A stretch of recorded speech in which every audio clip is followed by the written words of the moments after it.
Our next speaker is Dr. Ed Bush, President of Cosumnes River College, a champion for diversity, equity, and inclusion, and a member of the DEI Task Force. Good morning, everyone. I would recommend that before you talk in front of a couple of thousand people, it's probably a good idea to have more than a couple of notes about what it is you're going to say. But I did not follow my own advice this morning because I'm going to make this moment about me and not about you.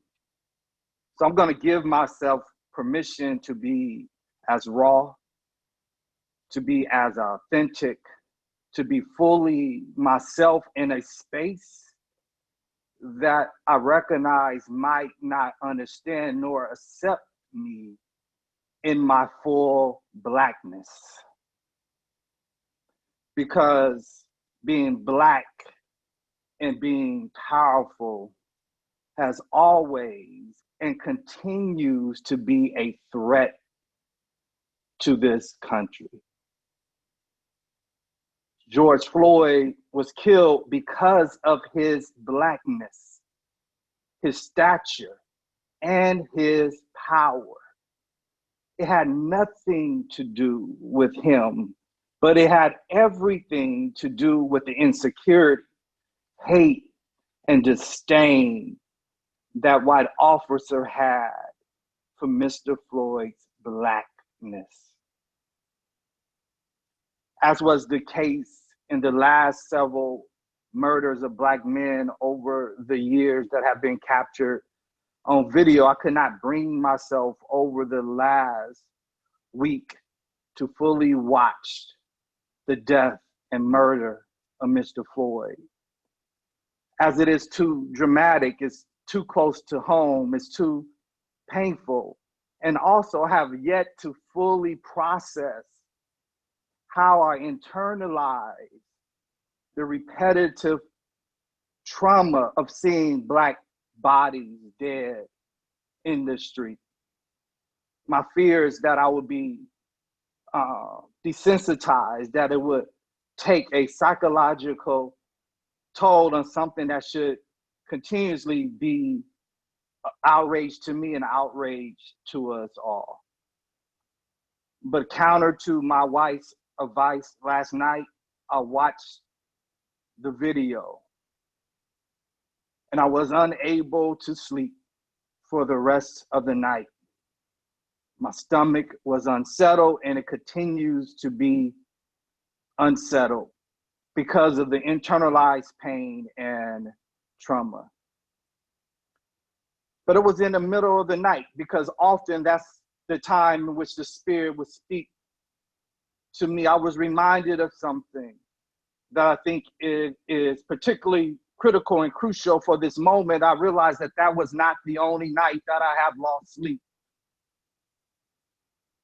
I have lost sleep when I have looked at the data of our African-American students at my college and in the system and realized that in part that we have been desensitized and looking at the perpetual inequities that exist and that we have allowed to continue. I have lost sleep by being a part and complicit in a system that has been slow to move and slow to act, to create the necessary change, to close gaps, to make sure that all students, particularly Black and brown students, have equitable opportunities to succeed.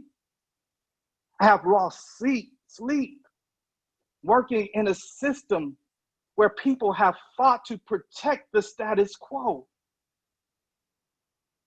knowing full well the implications of the status quo has on Black students. I've lost sleep because I've seen the brutality of Black bodies being abused in our classrooms, at our service counters, when they walk on our campus, when they're not affirmed and not accepted, when they don't see their own culture reflected in the curriculum, when they don't see themselves in front of the classroom instructing them, that they don't see a reflection of themselves when they walk across the college. We have and continue to watch and to witness the brutalization of Black bodies on our college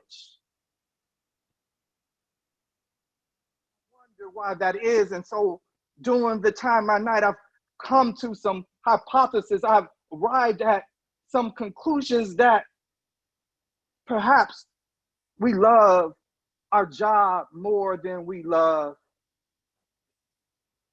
Perhaps we love tenure or the thought of tenure more than we love justice. Maybe we love the idea of being promoted more than we love justice. We're at a pivotal crossroads in our society and in the history of the California community college system as we grapple with the complexity of race. But we have a simple choice, and the simple choice is, are you going to perpetuate and support racist behavior and racist structure, or are you going to be anti-racist? Are you going to be pro-Black and pro-Brown? Dr. King says neutrality is at times a graver sin than belligerence. He who passively accepts evil is as much involved in it as he who helps perpetuate it. He who accepts evil without protest against it is really cooperating with it. It's time to fight. Let's fight together.